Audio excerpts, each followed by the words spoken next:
100 साल आप चुनाव जीतेंगे लेकिन नेहरू को फिर भी वहां खड़ा पाएंगे, क्योंकि अथॉरिटेरियनिज्म के खिलाफ पार्लियामेंट्री डेमोक्रेसी के प्रतीक हैं नेहरू। वो ढाल हैं, वो रक्षा कवच हैं। टाइम मशीन नहीं है सर, नहीं तो मैं अपने सारे साथियों को 47-46 ले जाता। खून की नदियां बह रही थी दोनों तरफ, खून की नदियां। मंदिर में गाय काट के फेंकी जा रही थी, मस्जिद में सुअर फेंके जा रहे थे। उस दौर में एक ऐसे देश के निर्माण का संकल्प, गलतियां हुई होंगी। आप विलेन क्यों बनाते हो भाई? विलेन मत बनाओ, आपसे भी गलतियां होती हैं, हमसे हुई हैं। सर, ग्राउंड फ्लोर बनाने में सबसे ज्यादा मेहनत लगती है, नींव है वो। नेहरू और अंबेडकर, पटेल, आजाद ने नींव डाली। आप सेकंड थर्ड फ्लोर बना रहे हैं, उन्होंने फर्स्ट फ्लोर बनाया। आप 5 फ्लोर और बनाइए, लेकिन नींव के बगैर फ्लोर किसी काम का नहीं है। 44 तक पहुंचिए, यूनिफॉर्म सिविल कोड तक, लेकिन रास्ते में एक मील का पत्थर है, आर्टिकल 39C। वहां रुकिए, ठहरिए, सोचिए। खुदाई चल रही है इस देश में, कई जगह खोदे जा रहे हैं। एक खुदाई हम सब सांसद मिलके करें। वो जो सेप्टिक टैंक और सीवर में उतर करके जहरीली गैस से मरने वाले लोग, ये कौन है? ये हम एक हैं तो सेफ है में नहीं आते, ये हमारे हिस्सा नहीं है, इसी समाज का हिस्सा है। हाँ, ये अव्वल बात है कि हमारी जातिगत सीढ़ी नुमा पदानुक्रम में वो नीचे आते हैं, उन पर गौर थोड़ा हम कम करते हैं। ये नहीं होना चाहिए। इस देश में नाम और सरनेम से भी चीजें तय होती हैं। खालिद नाम है, जेल में रहोगे, सुनवाई नहीं होगी। हैदर नाम है, मीरान हैदर, नहीं सुनवाई होगी। इमाम नाम है, सरजिल इमाम, नहीं होगा। गुलफिशा होगी, नहीं होगा। किसान विरोध करे, देशद्रोही है। विद्यार्थी विरोध करें नौकरी के लिए, नौकरी मांग रहे हैं आपसे, और कुछ तो नौकरी भी नहीं मांग रहे हैं, परीक्षा समय पर कराने की मांग कर रहे हैं। आप कह रहे हो अराजक हैं, नक्सल हैं। ये जो शब्दावली लेकर के, विशेषण लेकर के आप घूमते हैं, इससे थोड़ा बाज आइए। We are the largest and the oldest democracy. बाकी में डेमोक्रेसी कैजुअलिटी हुई है पाकिस्तान और बांग्लादेश में, संविधान तक नहीं आया। लेकिन हम अपनी अकलियत के साथ कैसा व्यवहार करते हैं, तो हम कह पाते बांग्लादेश को। मैं आज जद पे अगर हूं, निशाने पे, मैं आज जद पे अगर हूं तो बदगुमान न हो, चिराग सबके बुझेंगे, ऐसी हवा किसी की नहीं होती। आप देख रहे हैं देश लाइव, देश की आवाज। श्री प्रोफेसर मनोज कुमार झा। शुक्रिया माननीय सभापति महोदय। थोड़ा हट करूंगा वक्त के लिए, लेकिन आखिर में अभी चालू तो करिए हुजूर। सर, माननीय सभापति महोदय, अच्छा है हम सब संविधान पे बात कर रहे हैं। उस सदन में भी हुई, इस सदन में भी तमाम साथियों ने संविधान पे बात की। अपना अपना दायरा है, अपनी अपनी सोच है, अपनी अपनी प्राथमिकताएं हैं। लेकिन महत्वपूर्ण ये है कि हमने संविधान पे बात की। कई ओहदेदार लोग दूसरे स्तंभ के, वो तो ईश्वर से बात करने लगे हैं। भगवान को कितना काम है, किसी की नौकरी लगवानी है, किसी की शादी करवानी है, किसी को चुनाव जितवाना है, तो किसकी पर्ची निकलेगी, किसकी अर्जी लगेगी। तो अच्छा है कि हम संविधान के दायरे में बात कर रहे हैं। माननीय सभापति महोदय, नेहरू जी पर बहुत चर्चा होती है जब से इस संसद में आया हूं, और मैं इस नई सरकार के बाद ही सदन में आया हूं। बचपन में सोचा करता था पार्लियामेंट पहुंचूंगा, लेकिन आज एक कन्फेशन करता हूं, हमेशा अपने को विपक्ष में देखता था, तो विपक्ष में ही हूं। तो सर ऐसा है, मैंने कई दफा कहा है, 14 का चुनाव, 19 का चुनाव, 24 का चुनाव जवाहरलाल नेहरू नहीं हारे हैं, विपक्ष हारा है, कांग्रेस हारी है। 100 साल आप चुनाव जीतेंगे लेकिन नेहरू को फिर भी वहां खड़ा पाएंगे, क्योंकि अथॉरिटेरियनिज्म के खिलाफ पार्लियामेंट्री डेमोक्रेसी के प्रतीक हैं नेहरू। वो ढाल हैं, वो रक्षा कवच हैं, और मैं आपको बताऊं, हमारे नड्डा साहब ने जेपी का उद्धृत किया और मुझे अच्छा लगा कि जयप्रकाश जी ने जब इंदिरा जी को, वो इंदू लिखा करते थे, जब चिट्ठियां लिखी ना इमरजेंसी के दौरान, तो नेहरू को इन्वोक किया। I am writing to you in the name of your father Jawaharlal Nehru. वो ऐसे व्यक्ति थे, जब उनकी आलोचना नहीं होती थी तो छद्म नाम से अपनी आलोचना स्वयं करते थे। तो मैं क्या कहूं, जयप्रकाश जी का कश्मीर पर जो नेहरू जी को चिट्ठी थी या इंदिरा जी को चिट्ठी थी, अगर वो चिट्ठी आज मनोज कुमार झा अपने नाम से कॉपी पेस्ट करके लिख दे, तो सर शाम तक मैं टेलीविजन डिबेट में विलेन बन जाऊंगा। मेरे पर यूएपीए लगे ना लगे, सांसद हूं शायद ना लगे, लेकिन बहुत तरह की तोहमत लगेगी। सर एक आवश्यक बात, हम महापुरुषों की जन्मतिथि पुण्यतिथि पर माल्यार्पण वाले दुनिया के नंबर 1 देश हैं। इतनी पुष्प वर्षा करते हैं जन्मतिथि और पुण्यतिथि पे, लेकिन सर वो तिथियां इस बात की भी होती है कि हम अपनी चुनौतियों को स्वीकार करें। अगर हम संविधान दिवस मना रहे हैं, क्या फ्रीडम के बारे में नहीं बात होनी चाहिए? दोनों तरफ ऐसी बातें हो रही हैं, मेरी कमीज सफेद, तुम्हारी कमीज गदली। अरे साहब, संविधान की कमीज देख लो, वो गदला ना हो, उस पे दाग ना पड़े। ये हमारा दायित्व होना चाहिए।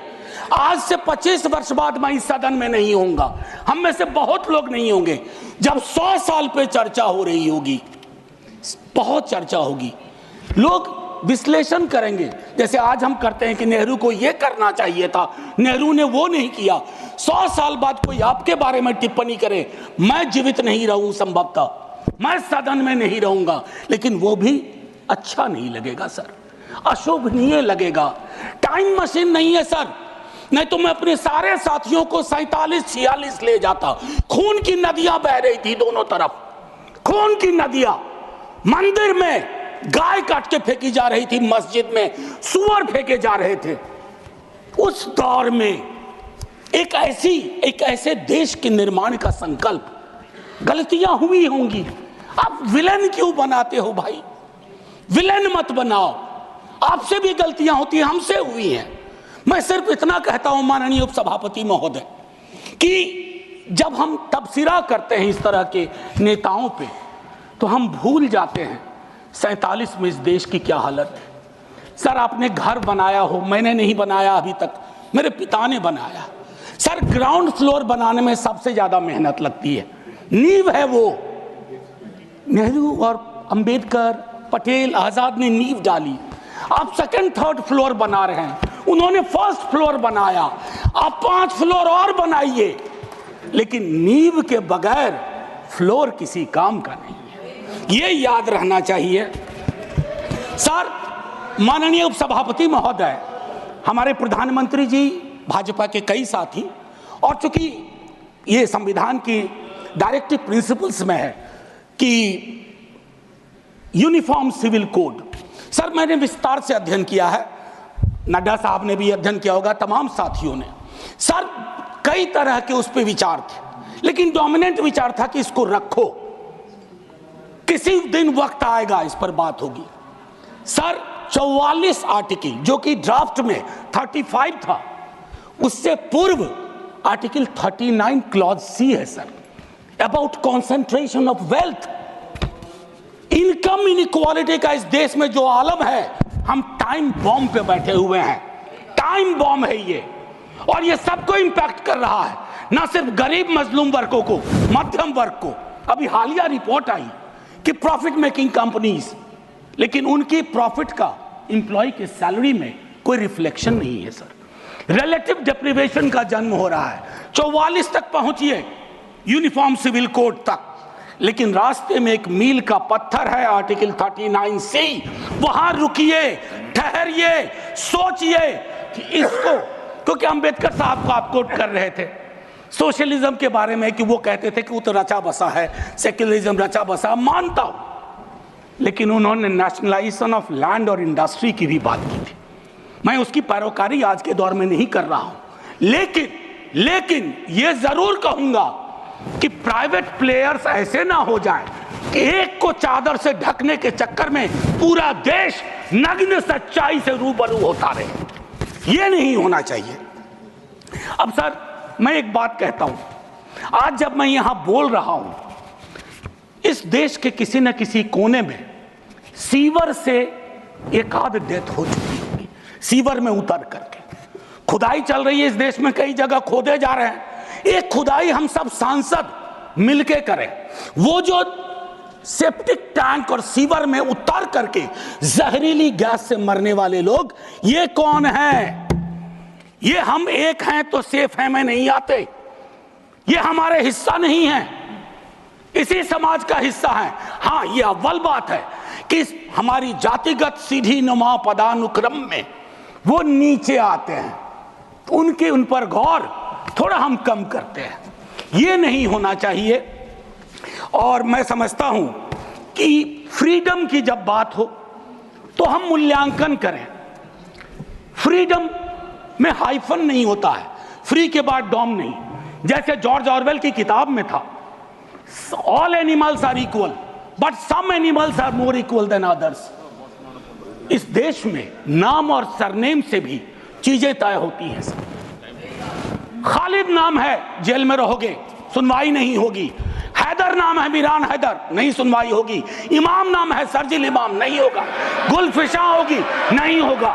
तो ये सारी चीज, एक मिनट आप, मैं मेरा टाइम पॉज कर दीजिए, मेरा टाइम पॉज कर दीजिए, मेरा टाइम पॉज कर दीजिए। मैम चेयरपर्सन, मेरा टाइम पॉज कर दीजिए। मैम मैं सिर्फ इतना कहना चाहता हूं, अभी यहां बोल रहा हूं, मूलवासी बचाओ संघ मंच है छत्तीसगढ़ में, अनलॉफुल बना देते हैं आप। अरे कोई तो तौर तरीका हो। किसान विरोध करे, देशद्रोही है। विद्यार्थी विरोध करें, नौकरी के लिए नौकरी मांग रहे हैं आपसे, और कुछ तो नौकरी भी नहीं मांग रहे हैं, परीक्षा समय पर कराने की मांग कर रहे हैं। आप कह रहे हो अराजक हैं, नक्सल हैं। ये जो शब्दावली लेकर के, विशेषण लेकर के आप घूमते हैं, इससे थोड़ा बाज आइए। मैं कह रहा हूं ये टेम्पटेशन होता है जब बहुत बड़ी सत्ता होती है, 15वें वर्ष में, 11वें वर्ष में प्रवेश करते हैं। लेकिन उस टेम्पटेशन को रोकना मैच्योरिटी है, परिपक्वता, परिपक्व लीडरशिप की बात होती है। वैकल्पिक विकास की कोई मांग आपसे करेगा तो आप कहोगे नक्सली है। अब मैम चेयरपर्सन, एक और चीज कहना चाहता हूं। मैं पीड़ा साझा करता हूं बांग्लादेश में जो हो रहा है, साझा करता हूं पीड़ा। 71 के बारे में पढ़ा था, अभी देख रहा हूं। लेकिन मैम मैं महात्मा गांधी पर जाना चाहता हूं। नोआखली में जब देश आजादी का जश्न मना रहा था, महात्मा गांधी नोआखली में दर दर भटक रहे थे, restoration of peace and normality. वो दौर था। उन्होंने एक बात कही थी, आज का दक्षिण एशिया है जिससे पाकिस्तान और बांग्लादेश निकला, हमें इस बात का स्मरण करना होगा कि हमारी भूमिका सबसे बड़ी है। हम बड़े भाई वाली शब्दावली का इस्तेमाल नहीं करेंगे। We are the largest and the oldest democracy. बाकी में डेमोक्रेसी कैजुअलिटी हुई है पाकिस्तान और बांग्लादेश में, संविधान तक नहीं आया।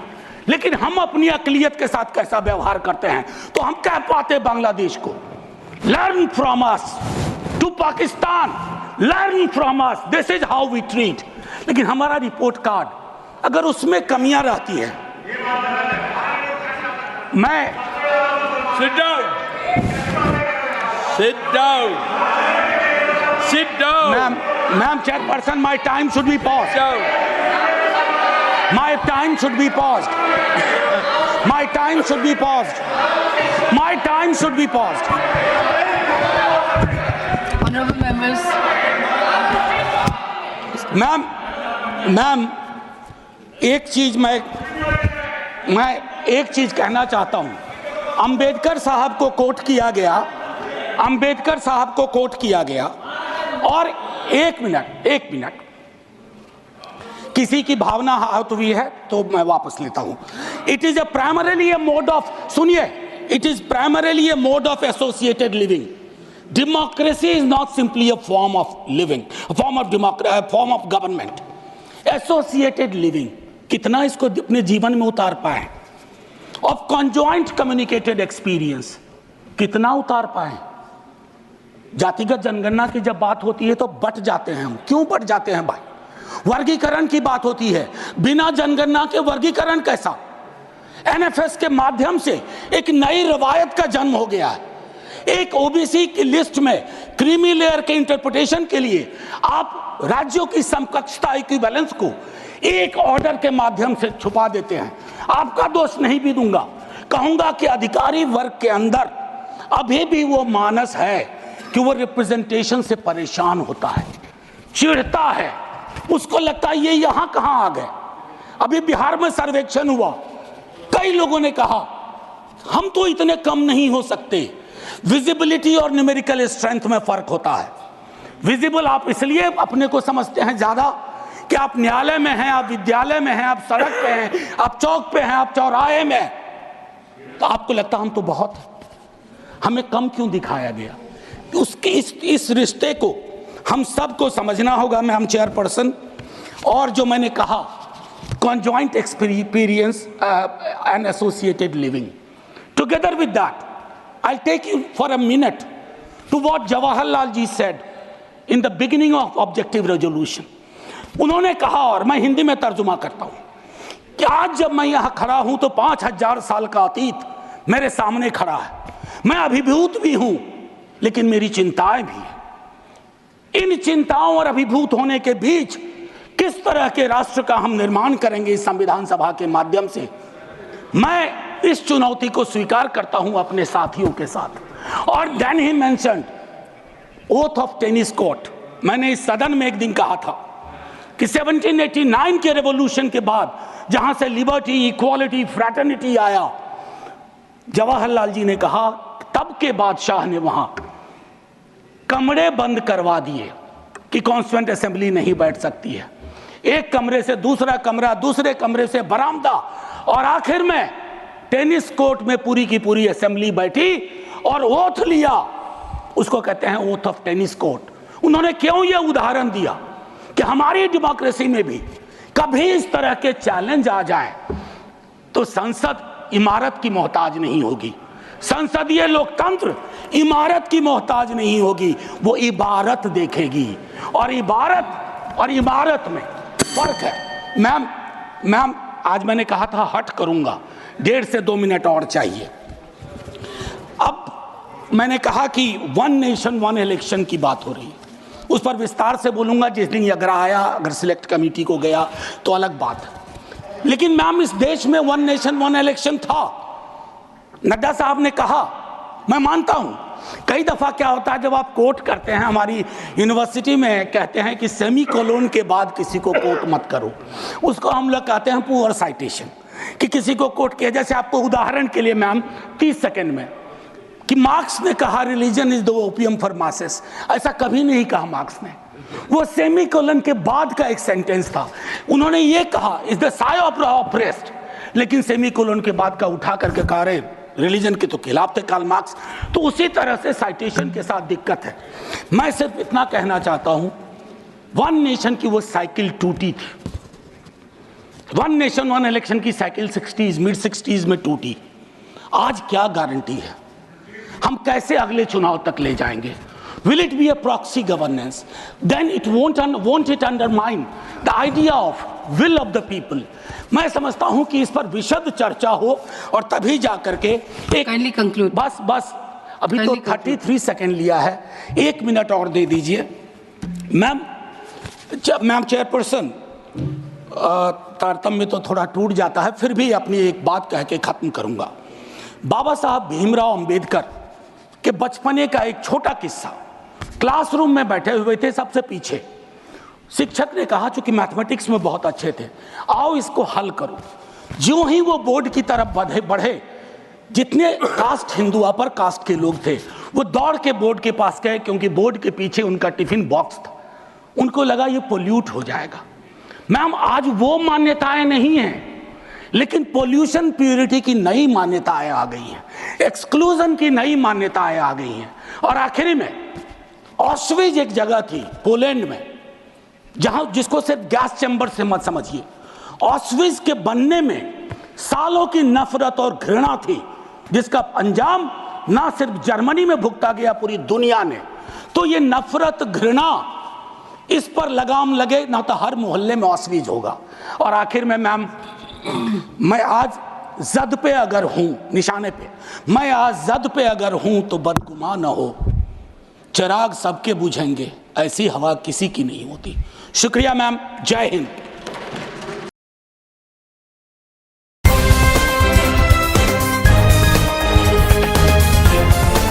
देश और दुनिया की तमाम छोटी और बड़ी खबरों के लिए हमारे चैनल को सब्सक्राइब करना न भूलें और बेल का बटन जरूर दबाएं।